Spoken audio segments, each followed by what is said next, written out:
My name is Victoria Ashford, and I'm 34 years old. For as long as I can remember, my younger sister Emma has been the golden child, the one who could do no wrong, the daughter my parents actually wanted.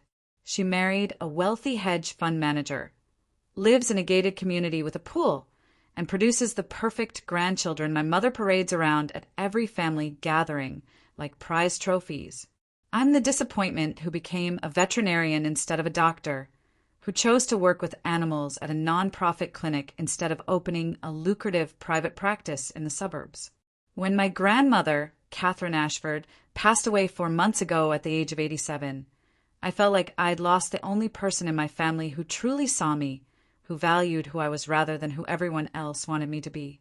Grandma Catherine was a force of nature, a woman who'd built a successful real estate investment company from absolutely nothing in the 1970s when women weren't supposed to do such things. She'd scraped together her first down payment working 3 jobs, built her portfolio property by property, and never apologized for her success or her opinions.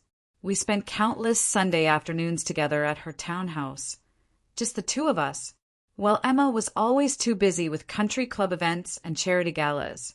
I'd sit with Grandma in her study surrounded by leather-bound books and old property files, listening to stories about her first terrifying mortgage, her battles with condescending male bankers, and the satisfaction of proving everyone wrong. She taught me about compound interest, property values, and something more important, the difference between wealth that's earned and wealth that's simply expected. The official reading was scheduled for exactly 3 weeks after her funeral. But barely 5 days after we buried her, my parents called demanding I come to their house immediately for what they called a critical family discussion that couldn't wait. When I arrived that Tuesday evening, Emma was already positioned on the living room sofa with her husband Bradley, both dressed like they were about to close a corporate merger. My parents sat rigidly in their matching wingback chairs with expressions I'd seen 1,000 times before. The look that said I was about to be told what to do for my own good.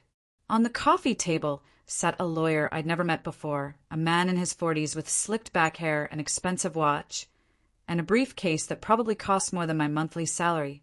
My father gestured toward him with the same proprietary wave he used when introducing the landscaping crew. "Victoria, this is Harrison Westfield, our family attorney. He's here to help us navigate your grandmother's estate in the most efficient manner possible." My mother jumped in before I could even sit down, her voice carrying that particular pitch of forced cheerfulness she used when delivering bad news. "Darling, we've been reviewing grandmother's affairs, and there are some complicated financial situations we need to address as a family. Harrison has helped us understand the best way forward for everyone involved." Something in my stomach immediately twisted. I looked at Emma, who wouldn't meet my eyes, suddenly fascinated by her manicured fingernails. "What do you mean, reviewing? The will reading isn't for 2.5 weeks. How are you reviewing anything?" Harrison cleared his throat, opening his briefcase with practiced precision. Mrs. Ashford left very specific preliminary instructions with certain family members about her wishes. "What we're doing today is simply streamlining the process to avoid any unnecessary conflict or legal complications down the road." He slid a leather folder across the coffee table toward me. Inside were documents, lots of them with official-looking seals and signatures and dense paragraphs of legal language that made my head spin. "Your grandmother's estate is valued at approximately $4.7 million. Harrison continued in a tone that suggested he was explaining something to a child. "This includes her townhouse, commercial properties, investment accounts, and various other assets accumulated over her lifetime." I flipped through the pages, trying to make sense of the numbers and percentages. According to these documents, Grandma's estate was being divided with Emma receiving 90% of everything, the properties, the investment accounts, the townhouse full of furniture and memories, while I was allocated 10%, roughly $470,000. "This doesn't make any sense," I said slowly, my voice sounding distant even to my own ears. Grandma and I were incredibly close. We spent almost every Sunday together for the last 10 years. She knew Emma barely visited except for major holidays and when she needed something. My father leaned forward, his elbows on his knees, using his reasonable voice, the one that made you feel stupid for disagreeing. Victoria, your grandmother was extraordinarily practical, even calculating, some might say. Emma has significant financial responsibilities, a mortgage on a $2.3 million house, 3 children who will need private school tuition and eventually college, a lifestyle that requires substantial capital to maintain properly. And I don't have responsibilities. I shot back, feeling heat rising in my chest. I have student loans from veterinary school. I'm trying to save for a down payment on a house. I work 60-hour weeks at a nonprofit because I actually care about helping animals whose owners can't afford traditional vet care. Emma finally spoke, her voice soft and practiced, the tone she used at fundraising events. Nobody's saying your work isn't important, Vicky. It's just that grandmother understood practical realities.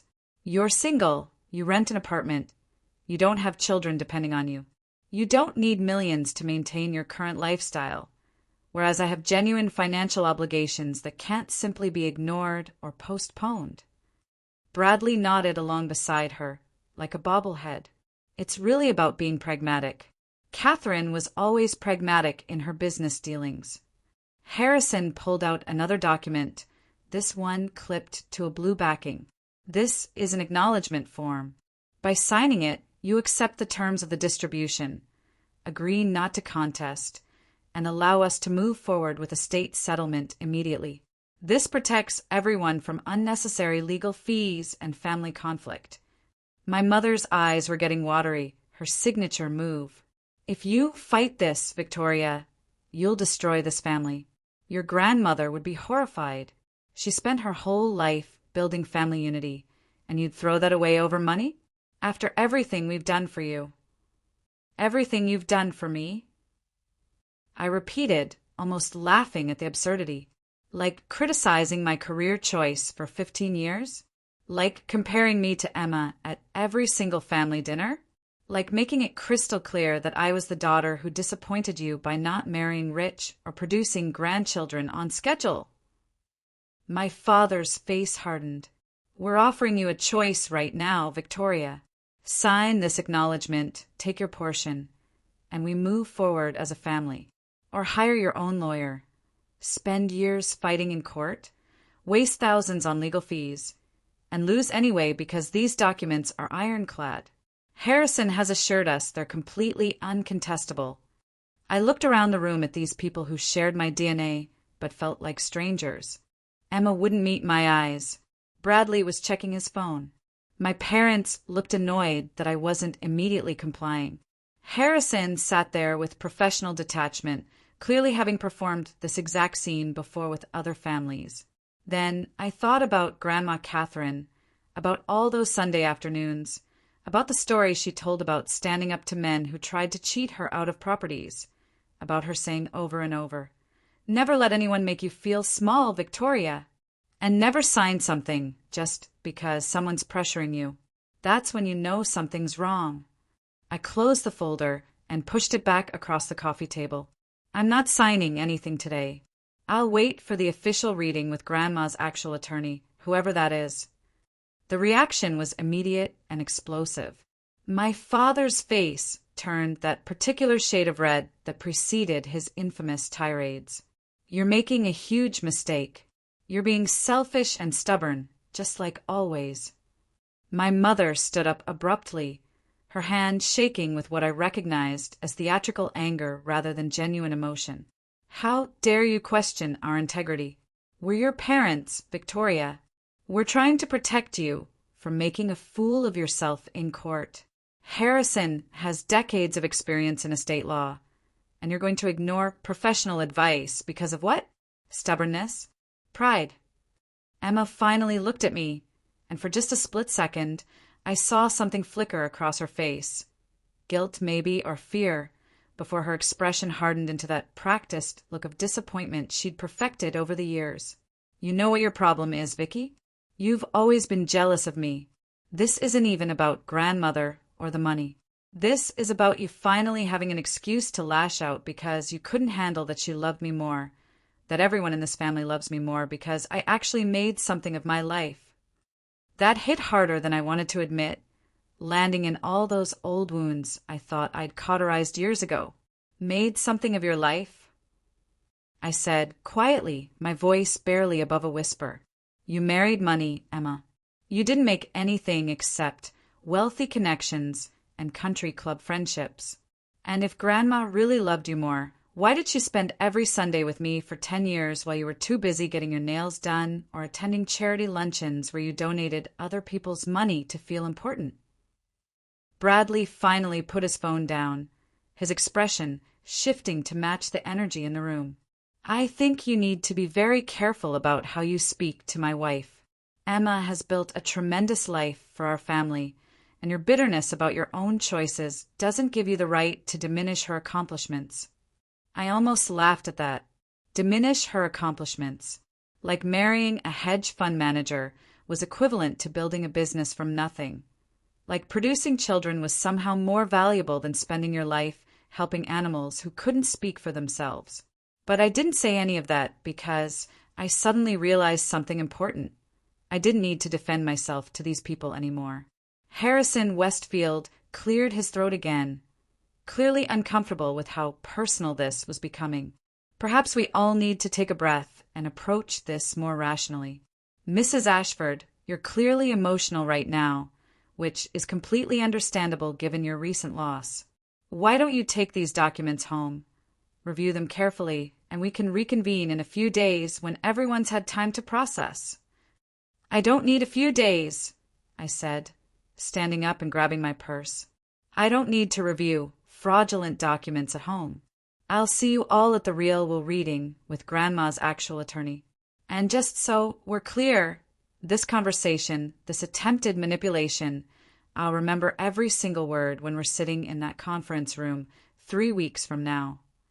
My father stood up too, his voice dropping to that dangerous, low register that used to terrify me as a child. If you walk out that door right now without signing, you're making a choice, Victoria. You're choosing to be cut off from this family. No more Sunday dinners, no more holiday gatherings, no more pretending we're one big, happy family when you've clearly never valued what we tried to build here. Good, I said, and I meant it. Because what you tried to build here was a hierarchy where Emma gets everything and I get the scraps while being told I should be grateful for the crumbs. I'm done accepting that as normal. I walked toward the front door, my heart pounding so hard I could feel it in my throat. Behind me, my mother called out, "You'll regret this, Victoria. You're throwing away your family over greed. Your grandmother would be so disappointed in who you've become." I stopped with my hand on the doorknob, turned back one last time. "No, Mom. Grandma would be disappointed in you. She spent her whole life building something real, something earned, and you're trying to steal it from the one person she actually wanted to have it. That's what she'd find disappointing." I left before anyone could respond, my hand shaking so badly I could barely get my car keys out of my purse. I sat in my car in their driveway for a full 5 minutes, trying to calm my breathing, trying to process what had just happened. My phone started buzzing immediately, texts from Emma, from my mother, from my father, all saying variations of the same thing. I was being unreasonable. I was being selfish. I was tearing the family apart over money. I didn't read them all. Instead, I called the one person I knew I could trust, my best friend Rachel, who was also an attorney specializing in estate litigation. We'd met in college, stayed close through everything, and she'd heard countless stories about my family dynamics over wine and late-night conversations. "Ratch," I said when she answered, my voice cracking. "I need help. Something's really wrong, and I don't know what to do." She was at my apartment within 30 minutes, and I showed her everything. The documents Harrison had presented, the photos I'd quickly taken of some of the pages before leaving, the texts that were still flooding my phone. Rachel sat at my kitchen table, reading through everything with the focused intensity she brought to all her cases, occasionally making notes on a legal pad, her expression growing darker with each page. Finally, she looked up at me, and I could see actual anger in her eyes. "Victoria, this is fraud. This is attempted theft through fraudulent documentation. The signatures don't even look right. I've handled enough estate cases to recognize forgery when I see it. And the timing? Pushing you to sign days after the funeral, weeks before the official reading? That's a massive red flag that screams they're trying to lock you in before you learn the truth." "But what if it's real?" I asked, hating how small my voice sounded. What if Grandma really did leave everything to Emma, and I've just convinced myself otherwise because I can't handle the reality that even she preferred my sister? Rachel reached across the table and grabbed my hand firmly. "Listen to me. Your grandmother spent almost every Sunday with you for 10 years. You were the one she called when she needed help. You were the one she trusted with her stories, her real self. That means something. That means everything. And no grandmother who valued that relationship would leave you 10% while giving 90% to the granddaughter who barely visited." She tapped the documents with her pen. "This distribution makes no sense from any logical standpoint. Your grandmother was a successful real estate investor, right? She understood money, understood assets, understood how to protect what you built. Someone like that doesn't create a distribution this lopsided unless there's a specific reason. And Emma has a bigger house isn't a reason, it's an excuse." I felt something loosen in my chest, like I'd been holding my breath for hours and could finally exhale. "So what do I do?" "First, you don't sign anything, which you already did. Good instinct. Second, we wait for the official reading and see what the Real will says. Third, we document everything.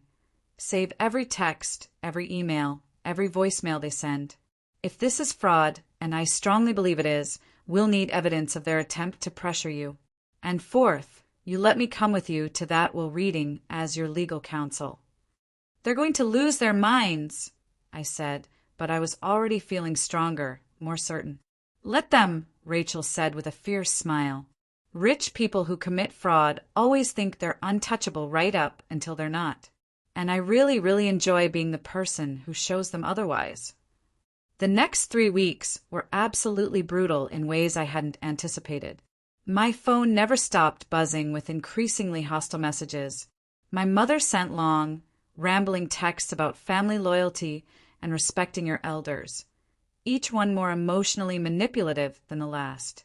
My father's messages were shorter, colder, focused on my selfishness and inability to think practically.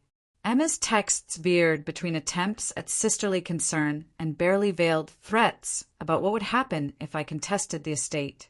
But the worst part wasn't the messages I could ignore or delete. It was the silent treatment, the complete freeze-out from every other family member. My Aunt Caroline, who I'd always thought liked me, sent a brief text saying she was disappointed in my behavior during this difficult time. My cousin Jennifer, who I'd helped through her divorce 2 years ago, stopped responding to my messages entirely. Even my Uncle Robert, Grandma's younger brother, left a voicemail saying I should do the right thing and honor Catherine's wishes without causing unnecessary drama. The coordinated nature of it was what struck me hardest. They'd clearly gotten to everyone, spun some story about my greed and stubbornness, turned me into the villain before I'd even had a chance to defend myself or explain my side. It was a masterclass in family manipulation, and I realized with sick clarity that they'd probably done this kind of thing before, just never to me, never where I could see the machinery working. Rachel kept me grounded through all of it. She'd come over most evenings after work, bringing takeout and wine, letting me vent about the latest round of guilt-tripping texts and voicemails. "This is what people do when they're desperate," she explained one night, scrolling through the messages on my phone with professional detachment. "They're trying to break you down before the reading because they know something you don't, that the Real is going to expose their fraud. They're counting on you being too emotionally exhausted to fight when the truth comes out. What if I am too exhausted?"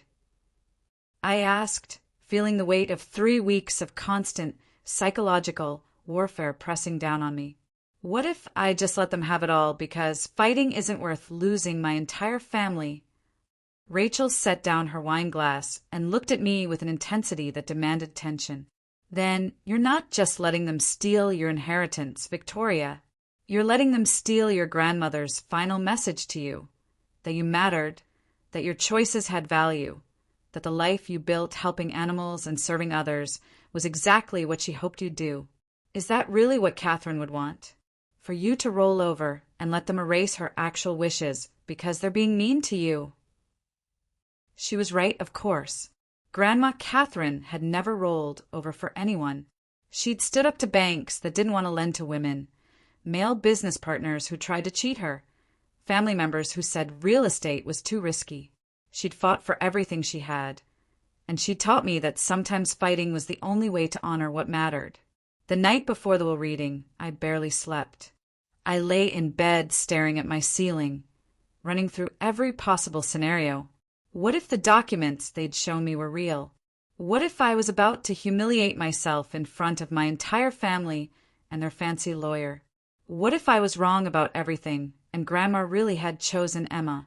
But then I'd remember those Sunday afternoons, the way Grandma's face lit up when I arrived, how she'd saved funny stories all week to share with me. I'd remember the time she told me about 6 months before she died. You're the only one who visits because you actually want to, Victoria. Everyone else comes when they need something or when they think they should. But you come because you love me, and that's worth more than all Emma's fancy dinner invitations combined. I held on to that memory like a lifeline as Rachel and I drove to the offices of Patterson, Chin and Associates the next morning.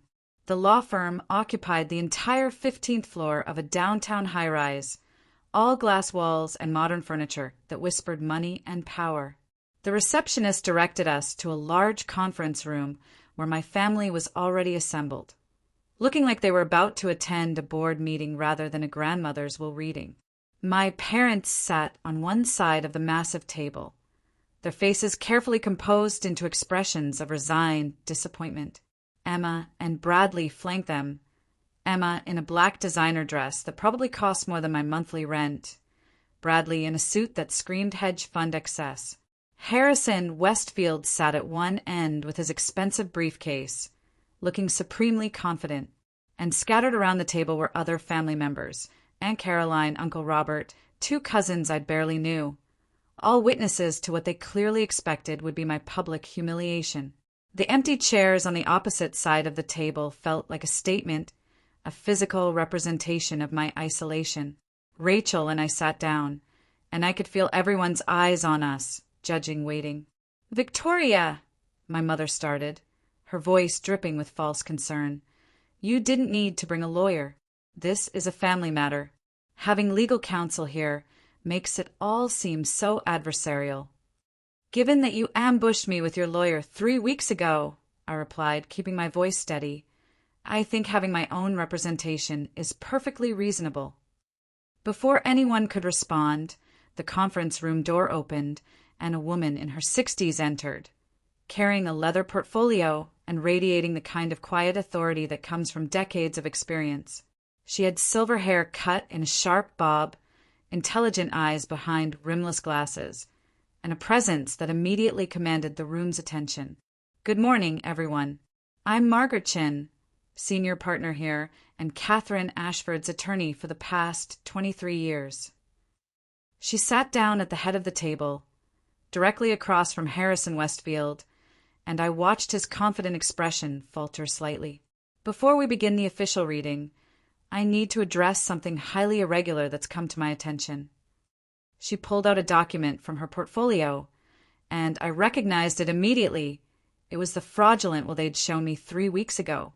2 days ago, I received a call from Victoria's attorney, Ms. Rachel Brennan, informing me that someone claiming to represent this family had presented Victoria with estate documents prior to today's official reading. Documents that allegedly came from this office and represented Catherine's final wishes. The temperature in the room seemed to drop 10 degrees. Harrison Westfield shifted uncomfortably in his chair. My parents exchanged a quick glance that they tried to hide. Margaret Chen continued, her voice taking on an edge of steel. "I want to be absolutely clear. These documents did not come from my office. These signatures are not Catherine's actual signatures. This is not Catherine's will.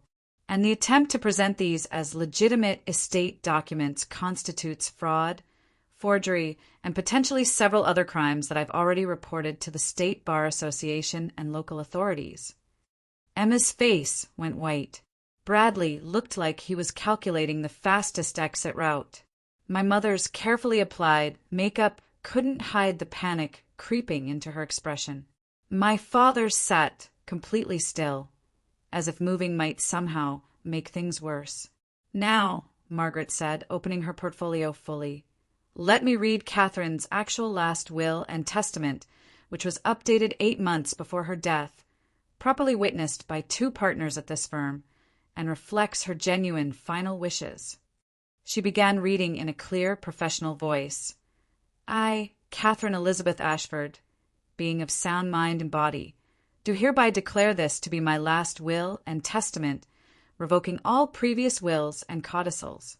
I have given considerable thought to the distribution of my estate, which has been built over 50 years of hard work, smart investments, and refusing to accept limitations others tried to place on me." Margaret paused, looking around the room. Catherine wanted me to read this next section verbatim, as it provides context for her decisions. "I have watched my granddaughters grow into very different women. Emma chose a path of comfort and social status, marrying wealth she did not earn and living a life of luxury funded by others' labor.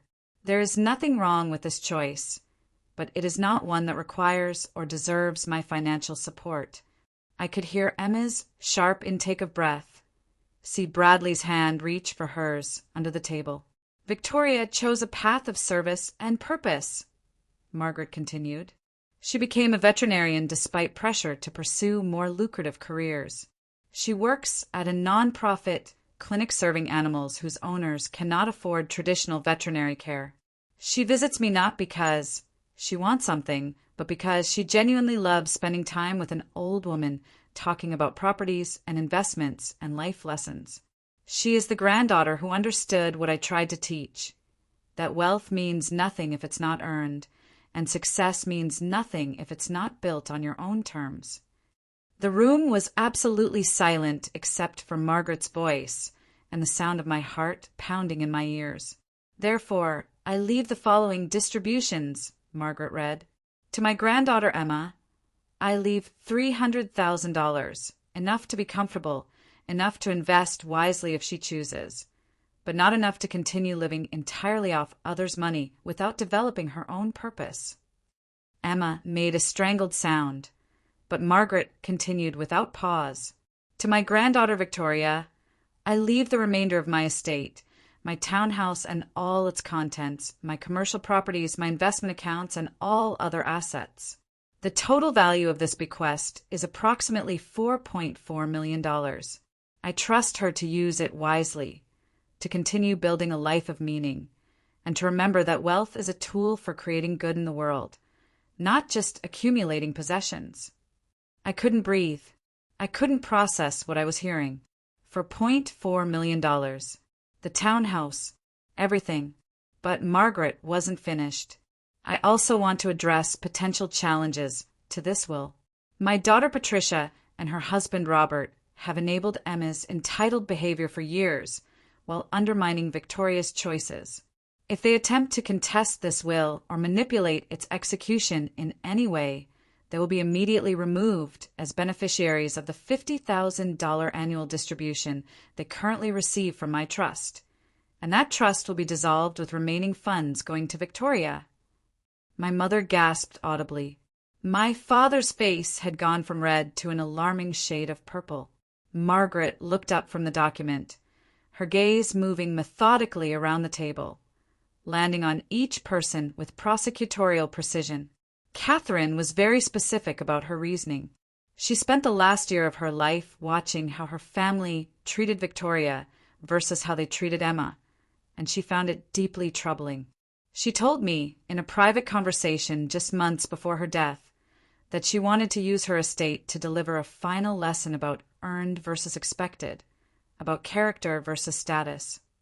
She pulled out another document, this one sealed in a clear, protective sleeve.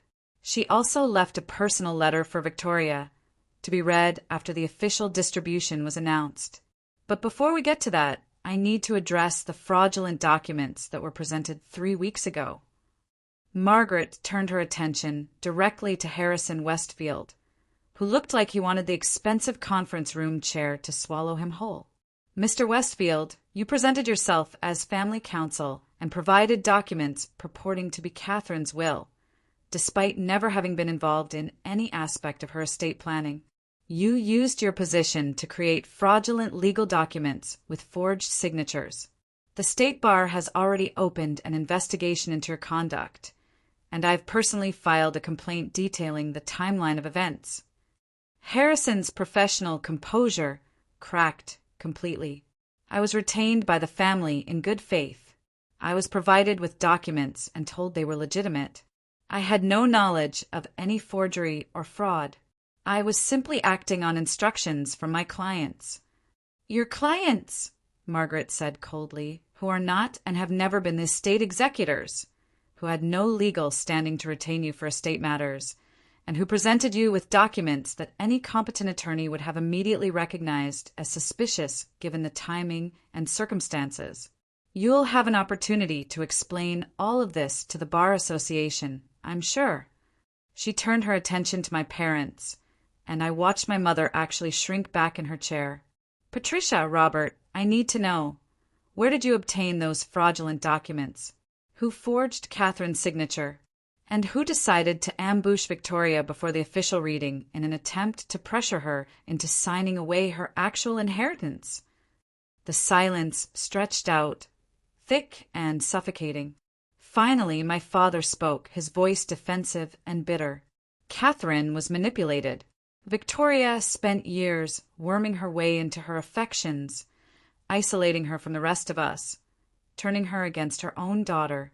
Those Sunday visits weren't about love, they were about securing an inheritance. I felt Rachel's hand on my arm, a warning not to engage, but I couldn't stay silent. I visited Grandma because I loved her, because I actually enjoyed her company, because she was the only person in this family who didn't make me feel like a disappointment every single day. The fact that you can't understand that says everything about you and nothing about me. Emma finally found her voice, though it came out shrill and desperate. This isn't fair. I have children. I have a family to support. I have expenses that Victoria couldn't possibly understand. Grandmother was old. She wasn't thinking clearly. Victoria took advantage of an elderly woman's confusion and loneliness. Margaret Chen's expression hardened even further. Catherine was evaluated by 2 independent physicians 6 months before her death, at my insistence, to ensure her mental competency for estate planning purposes. Both doctors certified that she was of completely sound mind, sharp as ever, fully capable of making informed decisions about her assets. I have those evaluations here, if anyone would like to review them. She pulled out yet another folder, placing it deliberately on the table. I also have documentation of every visit Victoria made to Catherine's townhouse over the past 5 years, logged by the building's security system. Victoria visited 247 times. Emma visited 23 times, and 12 of those visits occurred in the final 6 months of Catherine's life, always around major holidays or family events. The pattern is clear and speaks for itself. Bradley stood up abruptly, his chair scraping loudly against the floor. This is ridiculous. We're not going to sit here and be accused of fraud by some lawyer who clearly helped Victoria manipulate an elderly woman. We'll contest this will and we'll win. Emma is entitled to a fair share of her grandmother's estate, and no amount of legal theatrics changes that. Sit down, Mr. Thornton, Margaret said, her voice cutting through his bluster like a knife. You have no standing to contest anything. You're not a beneficiary. You're not a family member by blood, and your threats carry exactly 0 legal weight. Furthermore, Any attempt to contest this will trigger additional clauses that Catherine specifically included to protect Victoria from exactly this kind of harassment. She looked at Emma directly. Your grandmother loved you, Emma, but she didn't respect the choices you made or the person you became. She told me once that you reminded her of all the women she'd known in her early real estate days. Women who married money instead of making it, who confused wealth with worth, who thought status was the same as success. She wanted better for you, and she hoped this distribution would force you to find your own path. Emma's face was wet with tears now, but they looked more like rage than grief. She wanted to punish me for being happy, for having a family, for living well. That's what this is really about. She was a bitter old woman who resented anyone who didn't suffer the way she did. Actually, I said quietly, surprised by the steadiness in my own voice, she was a woman who built something real from nothing and wanted to leave it to someone who understood what that meant. You never understood, Emma. You never had to understand because everything was always handed to you. My mother stood up then, pointing a shaking finger at me. You poisoned her against us.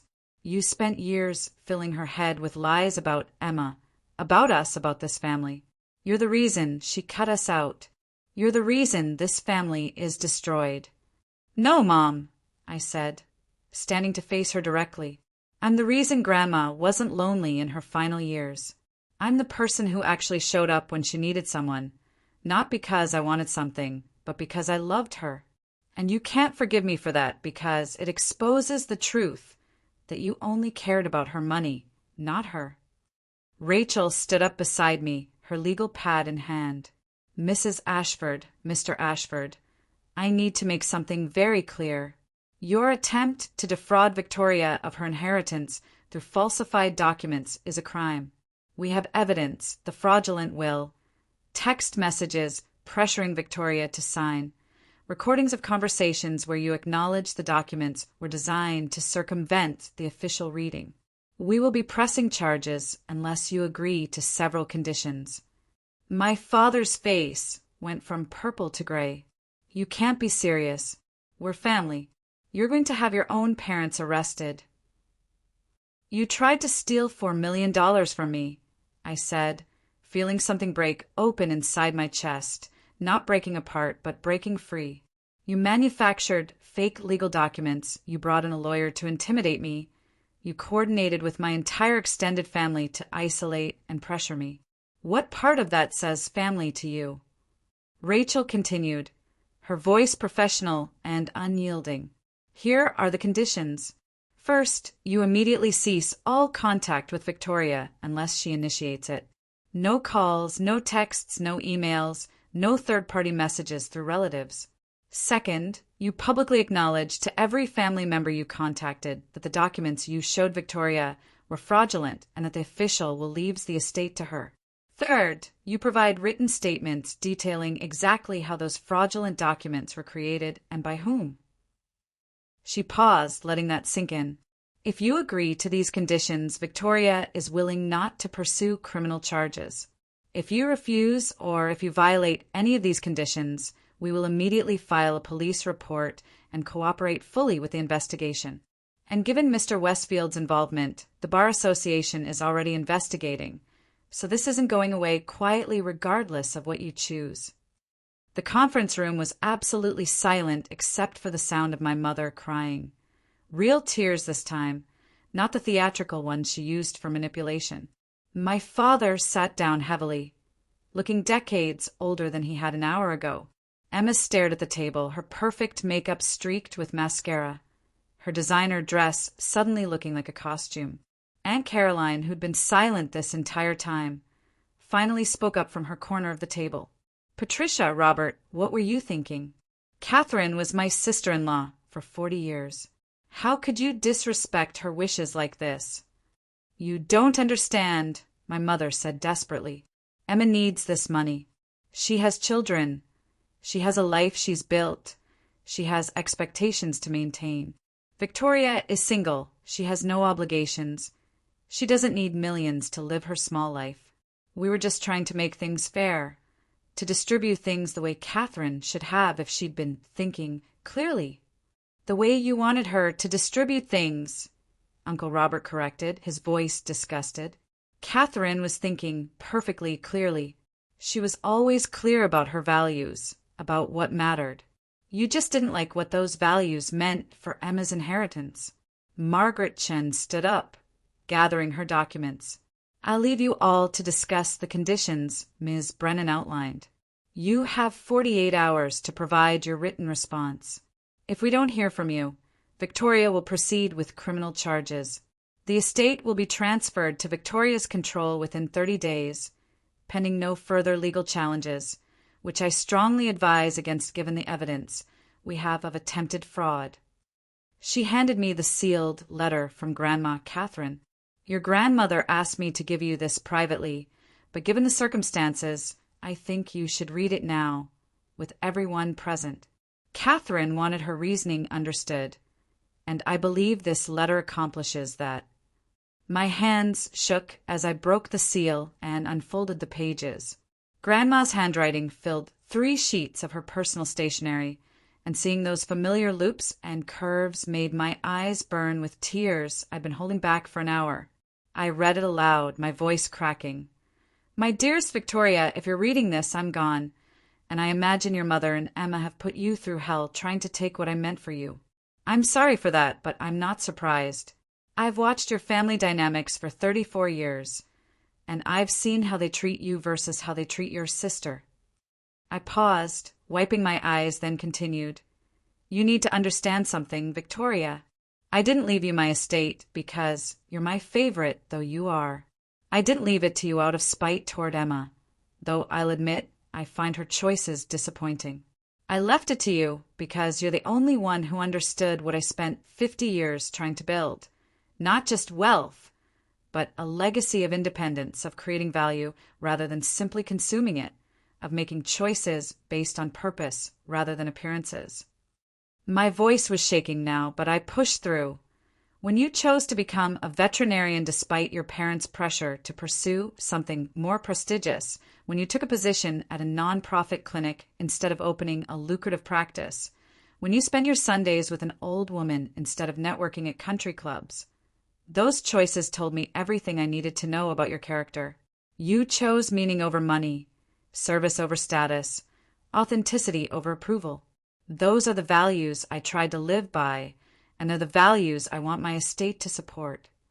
I could hear Emma crying openly now, but I couldn't stop reading. Your mother will tell you I was confused, that I was manipulated, that I didn't know what I was doing. Don't believe her. I've never been more certain of anything. I've had 8 months since updating this will to change my mind, and I haven't. Every Sunday you visited, every conversation we shared about my properties and your dreams and what really matters in life, all of it confirmed that I made the right choice. The next paragraph made me stop completely, the words blurring through my tears. I'm leaving you money, yes. But more importantly, I'm leaving you permission. Permission to build the life you want without financial anxiety. Permission to continue choosing purpose over profit. Permission to know that at least one person in your family understood and valued exactly who you are. Use this estate wisely, Victoria. Invest it, grow it, let it support not just you, but the causes you believe in. Start that animal sanctuary you mentioned once. Fund scholarships for veterinary students from low-income backgrounds. Buy a house with a big yard where you can finally get that dog you've always wanted but couldn't afford in your apartment. I had to pause again, collecting myself. Rachel's hand was on my shoulder, steady and grounding. When I could speak again, I read the final section. As for your mother and Emma, I hope this estate distribution teaches them something important, though I suspect they'll just be angry. They'll say I favored you unfairly, that I was cruel to Emma, that I destroyed family harmony. Let them say it. The truth is that Emma has had every advantage handed to her since birth. Beauty, charm, your parents' unconditional support, a wealthy husband, social status. She doesn't need my money. She needs to find out who she is without all that scaffolding, and maybe this will force her to do that. The letter's ending was pure Grandma Catherine. Be strong, sweetheart. Stand up for yourself the way you've watched me stand up for myself all these years. Don't let them guilt you into giving up what you've earned through years of genuine relationship with me. This money is yours because you loved me, not my wealth. You visited me because you wanted to hear my stories, not because you wanted to know how much I was worth. That kind of love, that authentic connection, is exactly what I wanted to reward. I love you, Victoria. I'm proud of you. Build something beautiful with this gift. Grandma Catherine. I folded the letter carefully, my vision blurred with tears, my hands shaking uncontrollably. When I looked up, the room had transformed. My mother had her face in her hands, shoulders shaking with sobs that sounded different from her usual theatrical crying. These sounded real, broken, devastated. My father stared at the table with empty eyes, looking like someone who'd just realized they'd lost something they couldn't get back. Emma was crying too, but her expression had shifted from anger to something more complicated. Grief, maybe, or recognition, or the first crack in a carefully constructed self-image. Bradley had his arm around her, but he looked uncomfortable, like he was suddenly seeing his wife and her family with new clarity, and didn't particularly like the view. She really thought that about me, Emma said quietly, her voice raw. She thought I was shallow and empty and just living off Bradley's money. That's what my own grandmother thought of me. She thought you had potential to be more, I said, surprising myself with the gentleness in my voice. She told me once that you were smart enough and charming enough to build your own success, but you'd chosen the easier path. She didn't hate you, Emma. She was disappointed because she knew you were capable of more. And what about us? My mother demanded, her voice breaking. What did she think about us? That we were just enablers, just failures as parents. Margaret Chun answered before I could, her voice still professional but slightly softer. Catherine loved you, Patricia, but she was frustrated by what she saw as your inability to value both your daughters equally. She watched you praise Emma's every accomplishment while minimizing Victoria's choices. She saw you push Victoria toward careers she didn't want while supporting Emma in doing essentially nothing with her education and abilities. It troubled her deeply. Uncle Robert cleared his throat, looking uncomfortable. For what it's worth, Patricia, I tried to tell you years ago that you were playing favorites. Catherine and I talked about it more than once. She kept hoping you'd change, that you'd recognize what you were doing to Victoria. When it became clear you wouldn't change, she decided to use her estate to make a statement. A statement, my father repeated bitterly. She used her death to punish us and reward Victoria's manipulation. No, I said firmly, standing up. She used her estate to honor an authentic relationship built over years of Sunday afternoons, phone calls, shared stories, and genuine love. She rewarded someone who loved her for who she was, not what she had. And if you still can't understand that distinction, then you've proven exactly why she made the choice she did. Rachel stood beside me, gathering our materials. You have 48 hours to respond to our conditions. I strongly advise you to accept them. The evidence of fraud is overwhelming, and criminal prosecution would be far more damaging to your family reputation than simply admitting you made a terrible choice driven by greed and entitlement. As we walked toward the conference room door, Aunt Caroline called out, "Victoria, wait!" I turned back, and she stood up, looking around at the assembled family with obvious disgust. "I owe you an apology. I believed what your mother told me without asking for your side of the story. That was wrong. Catherine talked to me about you often, about how proud she was of your choices, and I should have remembered that when your mother started calling you greedy and manipulative." "Thank you," I said quietly. "That actually means a lot." Uncle Robert stood up too. "You have my support as well, Victoria. Your grandmother was one of the smartest, most clear-headed people I've ever known. If she chose you to inherit her life's work, she had excellent reasons. I'm sorry I doubted that." Emma stood up slowly, her makeup completely ruined, her designer dress wrinkled from gripping the fabric nervously. "Can we talk? Just the two of us, without lawyers or parents or anyone else. Please." I looked at Rachel, who gave a small nod. It was my choice. "Okay, but not today. I need time to process all of this, and you need time to decide if you're actually ready to hear what I have to say without your usual defenses up." "I am ready," Emma insisted. "Victoria, I didn't know about the fake will. I swear I didn't know they'd forged anything. I thought maybe they'd found an older version or something that grandmother had written before she got sick.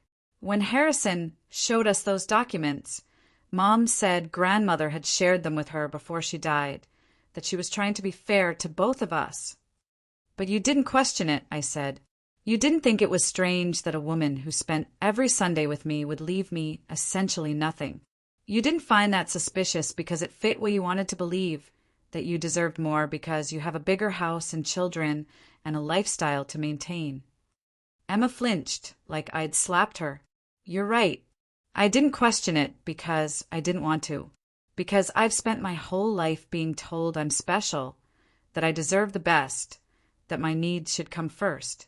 And somewhere along the way, I started believing it was true instead of recognizing it for what it was, privilege and favoritism that I did nothing to earn." The conference room had gone completely silent, everyone watching this exchange between sisters that should have happened years ago, maybe decades ago. "I don't know how to fix this," Emma continued, her voice shaking.